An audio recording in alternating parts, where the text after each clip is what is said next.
مش متصدقني؟ لا هو انت بتدوس على اي زرار بقى. ادمن رزة. بس انا كده خلصت. الله، ده الرز اللي انت عامله ده. ده جهاز ستارت. ها يعني ايه بقى عبقري زمانك؟ يعني محول اي حاجة لاتنين. وبعدين يا رزة كمل، ده انت احلى من 2 كيلو لب، الله يخرب بيتك.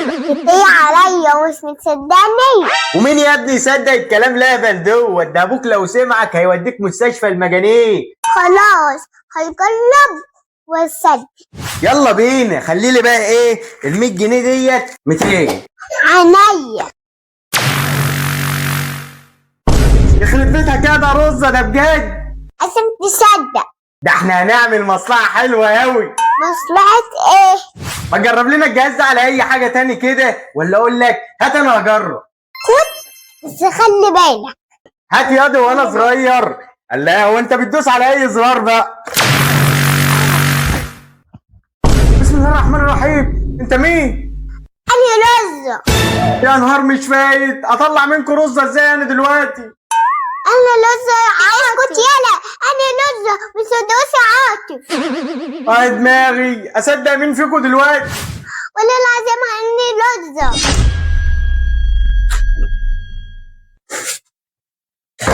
بس اهو ابوكوا جالكوا، هو اللي هيعرف يطلع رزة منكم.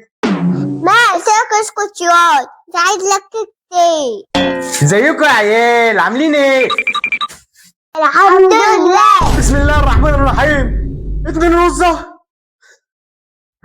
يا نهار مش فايت، عملتوا في الراجل الله يخرب بيوتكم. وانا كلمته. بابا مالك في ايه؟ ايه ده؟ انت مين؟ انا لزة. امال دي مين؟ انا قلت لك يا عم انا لزة. انا هدوس على الزرار دوت، اكيد في حاجه هتظهر رزة الحقيقي.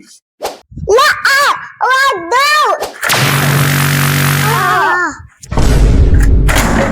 كده كملت. انتوا مين؟ انا لزة. انا مين؟ انا لزة. بس انت وهو دوسي عاطف. انا لزة.